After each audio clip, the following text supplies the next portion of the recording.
नमस्कार दर्शक बंधु जय जगन्नाथ। दर्शक बंधु आज अध्याय आम आलोचना करवा 2024 मसीहा अक्टोबर मसरे मकर राशि फलाफल किपरि ग्रह मान स्थिति कौन रही आसतु सर्वप्रथमे आलोचना करवा। मास आरंभ रवि चलन आपणकर नवम स्थान अक्टोबर मास 17 तारिख ठार रवि आपणकर दशम स्थान चलन करेंगे।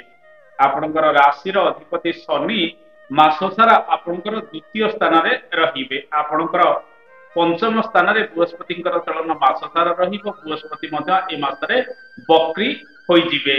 बुधंकर चलन मास आरंभ आपणकर भाग्य स्थान रे अक्टोबर मास 10 तारिख ठार बुध शुक्र राशि तुला रे प्रवेश करेंगे दशम स्थान रे एवं अक्टोबर मास 29 तारिख ठार बुध आपणकर एकादश स्थान रे चलन आरंभ करेंगे। मंगलकर चलन मास आरंभ आपणकर षष्ठ स्थान रे 20 तारिख ठार मंगलकर चलन आपणकर सप्तम स्थान नीच राशि मंगलकर कर्कट राशि रे दर्शक बंधु राहुकर चलन ए मासरे आपणक राशि ठारू द्वितीय स्थान रे केतुकर चलन ए मासरे आपणक राशि ठारू नवम स्थान रे मास सारा ए तो थिला ग्रह मानकर स्थिति। ए मासरे अनेक परिवर्तन रही किछि ग्रह ए मासरे मध्य शुभरे रहउछन्ति किंतु शनि 7.5 प्रभाव रे आपणकर राशि रहउतिबारु बेले बेले शारीरिक पीड़ा आप समय समय प्राप्ति करि पारंती किंतु रविंकर चलन मास सारा शुभरे रहउतिबारु एवं शुक्र ए मासरे मध्य आपनक जीवन में शुभ फल गुड़िक अनेक प्रदान करेंगे।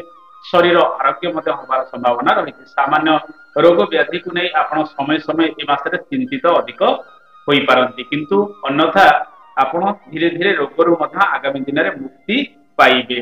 दर्शक बंधु ए मासरे गर्भवती महिला मान समय अनुकूल रहिबो संतान सुख आपण को ए मासरे मिलिबो। नूतन गर्भवती धारण करने चाहते शुक्रंकर स्थिति मास सारा शुभरे रहउतिबारु आपण शुभ फल पाइबे। मां स्वास्थ्य सामान्यतम रहिबो। पिता स्वास्थ्य रे धीरे धीरे 7 तारिख पर अनेक सुधार आसार संभावना रही। ए मासरे अनेक गुड़िए राजयोग आपनक राशि रे संगठित हब। रवि बुधादित्य योग संगठित हब। शुक्र दशम रे रहिबे 13 तारिख पर्यंत मालव्य नामक राजयोग शुक्र आपनको प्रदान करेंगे। बृहस्पति चलन मास सारा आपनकर पंचम स्थान रे रहउतिबारु बुद्धि विवेक आपनकर ए मासरे भल रहिबो। प्रत्येक कार्य करिवार दक्षता आपण पाइबे किंतु 20 तारिख पर मंगल नीच राशि सप्तम स्थान कर्कट राशि रे प्रवेश करेंगे एवं आपनक राशि को मंगलकर प्रभाव रहिबो। शनि को मंगल अष्टम दृष्टि देवे जानवाहन प्रति टिके सतर्क रहिबे। मासर द्वितीयार्धरे एवं चिचिड़ा स्वभाव समय समय हो पारती से प्रति आपको अधिक ध्यान देवाक पड़िबो। दर्शक बंधु इस समय प्रायतः अनेक गुड़िए कार्य करेंगे आपनकर क्यारियर किपरि उन्नति आसीबो। चाकरी व्यवसाय जीवन आर्थिक क्षेत्र में किपरि स्थिति रहिबो आसतु से विषय में आलोचना करिबा। आर्थिक क्षेत्र में किसी परिवर्तन योग रही। ए मासरे रोजगार आपको किसी पूर्व मास ठार भल आसबार संभावना रही। आपनकर आय भावर ग्रह मंगल षष्ठ स्थान में चलन करेंगे और तत्पर से सप्तम स्थान में चलन करेंगे। शनिदेव आपनकर धन भावर ग्रह से आपनकर द्वितीय स्थान में चलन करछन्ति एवं बक्री रही किंतु बृहस्पति प्रभाव आपनकर एकादश स्थान को रहउतिबारु मंगल षष्ठ रे शुभ फल गुड़िक प्रदान करिथांती किंतु षष्ठ रे मंगलकर चलन रहउतिबारु आपनकर आयाधिपति अधिक परिश्रम प्रत्येक दिन लागि रहिबो। डेली इनकम करिया पई किंतु हाथ आपनकर खाली रहिबो नै अल्प बहुत रोजगार आपण एई समय प्राप्ति करिवे। शत्रु माने परास्त हेबे। कोर्ट इत्यादि केस रु आपण विजय लाभ करिवार संभावना पाई पारंती। ऋण जनित कार्य क्षेत्र आपण मुकुलिबे किंतु मासर द्वितीयार्धरे अधिक ऋण इत्यादि नियंतु नाही। दर्शक बंधु ए मासरे पूर्व मास परी रोजगार आप पाइबे। आर्थिक स्थिति को नहीं छोट मोट समस्या रहिले धन स्थान में शनिकर चलन रहुछि। शनि बक्री चलन कर विशेषकर शनि 7.5 जितेबाला द्वितीय शनि भोग हुए धन नाश अनेक समय होता है तेणु धन संचय को आप अधिक समय गुरुत्व दिंतु। ए मासरे कर्ममय जीवन किपर आसतु जाना। शेयर मार्केटिंग स्थिति किपर आसतु जाना। जो मैंने शेयर मार्केटिंग क्षेत्र में अर्थ लगाण कर निश्चित शुभ फल गुड़िक आपको मिलवार संभावना रही। विशेषकर आप 20 तारिख पर देखी चाहे निवेश करने आवश्यक। आपंकर डिसीजन बेले बेले भूल भटका हो पारे। क्यारियर क्षेत्र में किसी अभिवृद्धि घटार संभावना रही कारण आपंकर कर्म भाव ग्रह शुक्र मास सारा शुभरे रहुथिबार नूतन कर्म गुड़िक आप पाइबे। रविंकर चलन मासरे शुभरे रहुथिबार नूतन कर्म इत्यादि क्षेत्र आप सफल मासरे हो पारती। विशेषकर आम जो देखा रवि नवम दशम चलन करेंगे। दशम रवि ସେତେ ଶୁଭ ଫଳ ଗୁଡିକ ଦେଇନଥାନ୍ତି ଆପଣଙ୍କ ରାଶି ପାଇଁ, କାରଣ ଦଶମ ସ୍ଥାନ ହଉଛି ତୁଳା ରାଶି। ତୁଳା ରାଶିରେ 10 ଡିଗ୍ରୀ ପର୍ଯ୍ୟନ୍ତ ରବି ନିଚ ଫଳ ଗୁଡିକ ପ୍ରଦାନ କରିଥାନ୍ତି। ଅବଶ୍ୟ କର୍ମାଧିପତି ଶୁକ୍ରଙ୍କର ସ୍ଥିତି ଶୁଭରେ ରହୁଥିବାରୁ ନୃତ୍ୟ, କଳା, ସଙ୍ଗୀତ ଏସବୁ ବିଦ୍ୟା କ୍ଷେତ୍ରରେ ବା ଯେଉଁମାନେ ଏସବୁ କର୍ମ ଗୁଡିକ କରୁଛନ୍ତି, ଫିଲ୍ମ ଲାଇନରେ ରହିଛନ୍ତି, କଳାକାର ରହିଛନ୍ତି, ଯାତ୍ରାରେ କାର୍ଯ୍ୟ କରୁଛନ୍ତି, ସେମାନଙ୍କ ପାଇଁ କିଛି ବୃଦ୍ଧି ପରିଲକ୍ଷିତ ହବ। ଯେଉଁମାନେ କସ୍ମେଟିକ ପ୍ରଡକ୍ଟର ବ୍ୟବସାୟ ବାଣିଜ୍ୟ କରୁଛନ୍ତି, କିଛି ନୂଆ କାମ ମଧ୍ୟ ସେଥିରେ କରିପାରିବେ। ଶାଢୀ ଦୋକାନ, ଜୁଏଲାରୀ ଦୋକାନ, ଟେଣ୍ଟ ହାଉସ ଯୋଉମାନଙ୍କର ରହିଛି ସେମାନେ ମଧ୍ୟ ଏ ମାସରେ କିଛି ଲାଭ ମଧ୍ୟ ପାଇପାରନ୍ତି। ସରକାରୀ କାର୍ଯ୍ୟ ଗୁଡିକ ତ୍ୱରାନ୍ୱିତ ହବ। ସରକାରୀ କାର୍ଯ୍ୟରେ ଅଦଳ ବଦଳ ହବାର ସମ୍ଭାବନା ରହିଛି। ଆପଣ ଯଦି କୌଣସି ଜବ୍ ଇତ୍ୟାଦି ପରିବର୍ତ୍ତନ କରିବା ପାଇଁ ଚାହୁଁଛନ୍ତି, ଆପଣଙ୍କ ପାଖରେ କିଛି ସୁଯୋଗ 17 ତାରିଖ ମଧ୍ୟରେ ଅଧିକ ରହିଛି। ବୁଧ ଆପଣଙ୍କ ରାଶିରେ ଏ ମାସରେ ଶୁଭ ଫଳ ଗୁଡିକ ମାସ ସାରା ପ୍ରଦାନ କରିବେ। ଭାଗ୍ୟ କ୍ଷେତ୍ରରେ ଅଭିବୃଦ୍ଧି ଘଟାଇବେ। ଗାଣିତିକ କାର୍ଯ୍ୟ ସହିତ ଇଣ୍ଟରନେଟ ସମ୍ବନ୍ଧିତ କାର୍ଯ୍ୟ, ବ୍ୟବସାୟ ବାଣିଜ୍ୟ କାର୍ଯ୍ୟରେ ଏ ମାସରେ ଅଧିକ ଉନ୍ନତି ଆସିବାର ସମ୍ଭାବନା ମଧ୍ୟ ରହିଛି। ବୁଧ ନବମ ସ୍ଥାନରେ ଚଳନ କରିବେ। ଶୁଭ କାର୍ଯ୍ୟ ଗୁଡିକ କରିବେ। କୌଣସି ତୀର୍ଥସ୍ଥଳକୁ ଭ୍ରମଣର ସୁଯୋଗ ପାଇପାରନ୍ତି। ପିତୃ ସୁଖ ମଧ୍ୟ ଆପଣଙ୍କୁ ଏ ମାସରେ ପ୍ରାପ୍ତି ହେବାର ସମ୍ଭାବନା ରହିଛି। ଯେଉଁମାନେ କ୍ୟାରିୟରରେ ଅଦଳ ବଦଳ କରିବା ପାଇଁ ଚାହୁଁଛନ୍ତି କିମ୍ବା ଜବ୍ ଇତ୍ୟାଦି ପରିବର୍ତ୍ତନ କରିବା ପାଇଁ ଚାହୁଁଛନ୍ତି, ମାସ ଆରମ୍ଭରୁ କିଛି ନା କିଛି ସୁଯୋଗ ଆପଣଙ୍କ ପାଖକୁ ମିଳିବାର ସମ୍ଭାବନା ରହିଛି। ତେଣୁ ଏ ମାସଟି କର୍ମମୟ ଜୀବନକୁ ନେଇ ଅନେକ ପରିବର୍ତ୍ତନ ଆଣିଦେବ, କିନ୍ତୁ ମାସର ଦ୍ୱିତୀୟରେ ଟିକେ ଚାପଗ୍ରସ୍ତ ହୋଇ ଆପଣ କାର୍ଯ୍ୟଗୁଡ଼ିକ କରିପାରନ୍ତି। ଦର୍ଶକ ବନ୍ଧୁ, ବ୍ୟବସାୟ ବାଣିଜ୍ୟର ସ୍ଥିତି କିପରି ରହିବ ଆସନ୍ତୁ ଜାଣିବା। ବ୍ୟବସାୟ ବାଣିଜ୍ୟ କ୍ଷେତ୍ରରେ ନିଶ୍ଚିତ ଶୁଭ ଫଳ ଗୁଡ଼ିକ ମିଳିବ। କାରବାର କ୍ଷେତ୍ରରେ ଉନ୍ନତି ଲାଭ ହେବାର ସମ୍ଭାବନା ରହିଛି।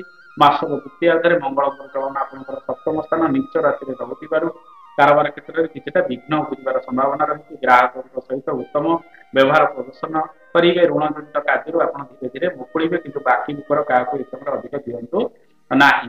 ଦର୍ଶକ ବନ୍ଧୁ, ଏ ମାସରେ ବିଦ୍ୟାର୍ଥୀ ମାନଙ୍କ ପାଇଁ ସମୟ କିପରି ରହିବ ଆସନ୍ତୁ ଜାଣିବା। ବିଦ୍ୟାର୍ଥୀ ମାନେ ଆପଣଙ୍କର ପଞ୍ଚମ ଭାବରେ ବୃହସ୍ପତିଙ୍କର ଚଳନ ରହୁଛି। ଶୁକ୍ର ମଧ୍ୟ ଏ ମାସରେ ଶୁଭରେ ରହୁଥିବାରୁ ବିଦ୍ୟା କ୍ଷେତ୍ରରେ ଛାତ୍ରଛାତ୍ରୀ ମାନେ ଭଲ ପ୍ରଦର୍ଶନ କରିବେ। ପୂର୍ବ ମାସ ଠାରୁ ସାଇନ୍ସର ଛାତ୍ରଛାତ୍ରୀ ମାନେ, ଆର୍ଟ୍ସର ଛାତ୍ରଛାତ୍ରୀ ମାନେ, କମର୍ସର ଛାତ୍ରଛାତ୍ରୀ ମାନେ ଏ ମାସରେ ପୂର୍ବ ମାସ ଠାରୁ ଭଲ ଫଳ ଗୁଡିକ ପାଇପାରନ୍ତି। ଏକ୍ଜାମ ବା ପରୀକ୍ଷା ଇତ୍ୟାଦି କ୍ଷେତ୍ରରେ ବିଦ୍ୟାର୍ଥୀ ମାନେ ସଫଳତା ପାଇବେ ଏବଂ ଆଗକୁ ମଧ୍ୟ ବଢିବେ। ରବିଙ୍କର ଚଳନ ଆପଣଙ୍କୁ ଆପଣଙ୍କ ଜୀବନରେ ବିଶେଷ କରି ବିଶ୍ୱାସ ଭଲ ଯୋଗାଇବ। ପ୍ରତ୍ୟେକ କ୍ଷେତ୍ରରେ ସଫଳ ହେବା ପାଇଁ ଉଚ୍ଚ ଶିକ୍ଷା କ୍ଷେତ୍ରରେ ବୁଧ ଆପଣଙ୍କୁ ସଫଳତା କରାଇବା ସହିତ କୌଣସି ଦୂର ସ୍ଥାନକୁ ଯାତ୍ରା କରି କୌଣସି ନୂତନ ଶିକ୍ଷା ଗୁଡିକ ଆରମ୍ଭ କରିପାରନ୍ତି। ଦାମ୍ପତ୍ୟ ଜୀବନର ସ୍ଥିତି କିପରି ରହିବ ଆପଣଙ୍କୁ ଜାଣିବା।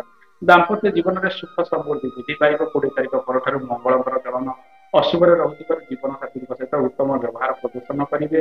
ମଙ୍ଗଳ ସପ୍ତମରେ ରହୁଥିବାରୁ ମନୋମାଳିନ୍ୟ ଅନେକ ସମୟରେ ଉପୁଜିବାର ସମ୍ଭାବନା ରହିଛି। ଯାନବାହନ ପ୍ରତି ଟିକେ ସତର୍କତା ସମୟ ସମୟ ଅବଲମ୍ବନ କରିବେ। 20 ତାରିଖ ପରଠାରୁ ତଳିପଟରେ କିଛି ସଂକ୍ରମଣ ବୃଦ୍ଧି ପାଇପାରେ ଏବଂ ଆପଣଙ୍କର ଜୀବନ ସାଥୀ ଟିକେ ସେପ୍ଟେମ୍ବର ବା ଚିଚିଡା ସ୍ୱଭାବର ମଧ୍ୟ ସମୟ ସମୟ ହୋଇପାରନ୍ତି। ଅନ୍ୟଥା ମାସର ପ୍ରଥମାର୍ଦ୍ଧଟି ଆପଣଙ୍କ ପାଇଁ ଦାମ୍ପତ୍ୟ ଜୀବନରେ ଅନେକ ସୁଖ ମଧ୍ୟ ଭରି ଦେବ। ଜୀବନ ସାଥୀକୁ ନେଇ ବିଭିନ୍ନ କର୍ମ ଗୁଡିକ କରିବେ, ସେଥିରୁ କିଛି ଲାଭ ମଧ୍ୟ ଏ ମାସରେ ଆପଣ ପାଇପାରନ୍ତି।